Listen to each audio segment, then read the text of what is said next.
అప్పులు చేయడం, అప్పులు తీర్చడానికి మళ్ళీ అప్పులు చేయడం, వడ్డీలు తీర్చడానికి అప్పులు చేయడం, ప్రపంచంలోని అనేక దేశాలు, ఈవెన్ దేశంలోని అనేక రాష్ట్రాలు చేస్తున్న రోజుల్లో నమీబియా ఒక అద్భుతాన్నే సృష్టించింది. ఏదైతే ఇంటర్నేషనల్ మానిటరింగ్ ఫండ్ ఐఎంఎఫ్‌కి ఉన్నటువంటి $23.8 మిలియన్ సంబంధించినటువంటి అప్పుని కంప్లీట్‌గా క్లియర్ చేసేసింది. With interest.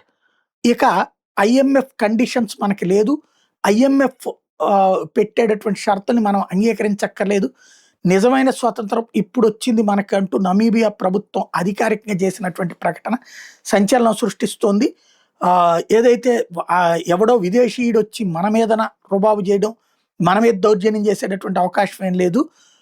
Neo liberal lecturers ఇక మనకి అవసరం లేదు అన్నటువంటి విషయాన్ని ప్రకటించుకొచ్చారు.